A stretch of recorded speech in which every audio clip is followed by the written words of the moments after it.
You call this cooperation between Harbin... Don't take it to heart, child. Besides, aren't you happy that you got to skip the formalities and bring chaos to the land? Oh, it seems that some of your friends have arrived. Hey, it's Zhongli and Child.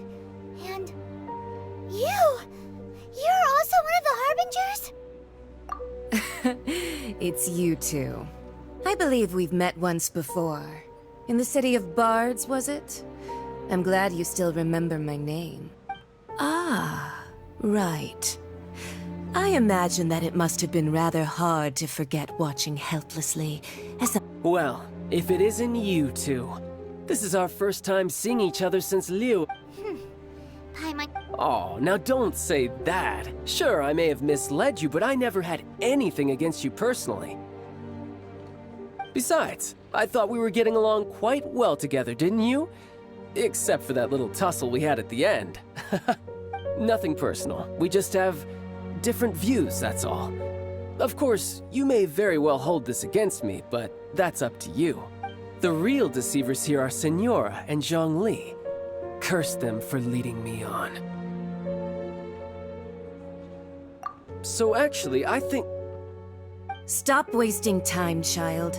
There'll be plenty of time to chat once I'm through here. You remember the agreement, Morax. Now, if you would be so kind. The no- What in the world are you talking about?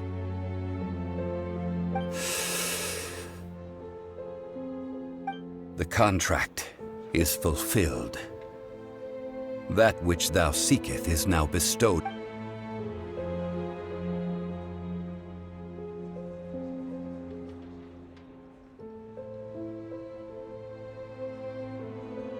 How sanctimonious.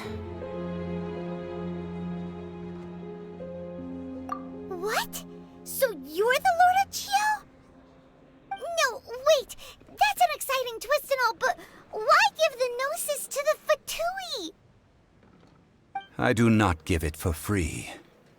I give it as agreed upon in the contract, for it is a matter solely between the Tsaritsa and I.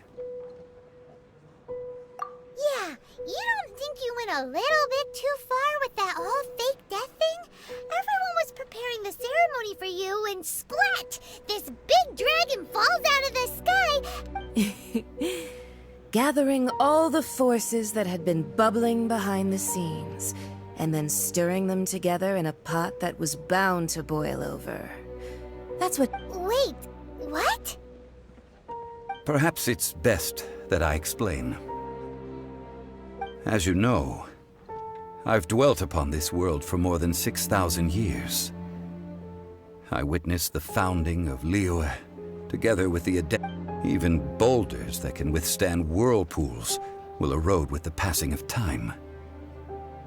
I kept convincing myself until one drizzly day. As I was strolling along the harbor, I heard a merchant tell one of his workers, "You finished your duties. Go ahead and call it a day." I stood motionless among the crowds, asking myself, have I already finished my duties? Oh, Zhongli. But as I began to consider relinquishing my divine role, I soon discovered that many reasons still remained. Was Liyue, the city I had dwelt in for so long, already prepared to enter its next age? So I feigned my own death, and gathered the cast of Child, the Adepti, and the Liyue Chising to play their roles together on the... That's right. Which is why I continued to safeguard the Gnosis until now. So you mean that if the chaos ever reached the point of no return, you would simply appear and use your divine powers to bring Liyue back under...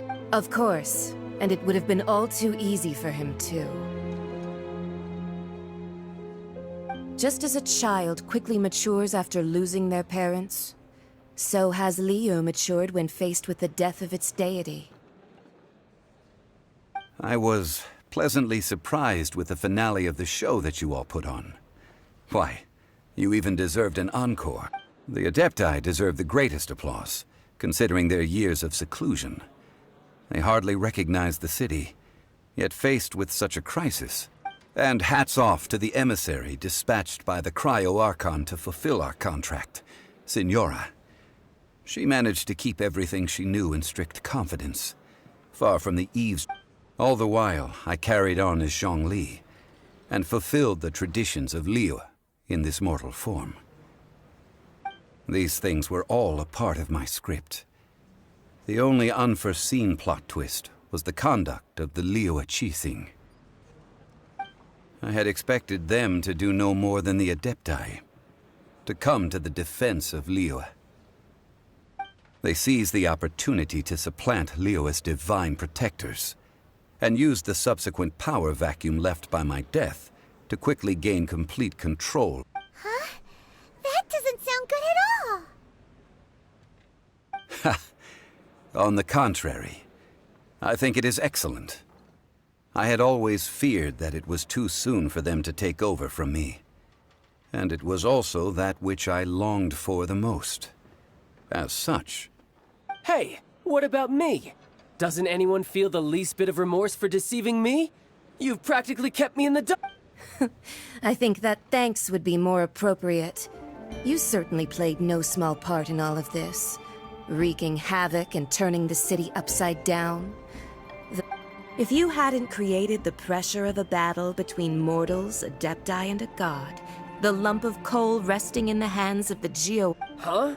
Just whose side are you on, mocking me like that? Are you itching for a fight? Be that as it may, you've come out of this as the hero of Liyue. I, on the other hand, will be forever prescribed as a disturber of the peace, no? Well then, with the Gnosis in my possession, I have no use for such idle chatter. We should return to Zapoljarny. Fine. I'll meet you there later. I'm not sharing a boat with the likes of you. Do as you wish.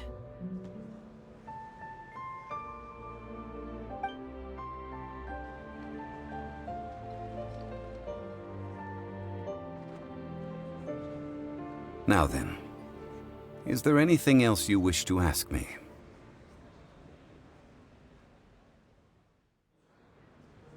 Right! As Zhongli always told us, a good trade is a fair trade. Paimon has no idea what could be a good trade for a Gnosis. Realistically speaking, there is no such thing. Huh? However, I am the god of contracts. For thousands of years, I have made countless contracts. If the deal was of no benefit, then I certainly would not be inclined to agree to it. My agreement with the Cryo-Archon will be the last of my contracts as the Geo-Archon. My contract to end all contracts. As for the bargaining chip that the Tsaritsa used to balance the scales, uncover that answer for yourself in your future journeys.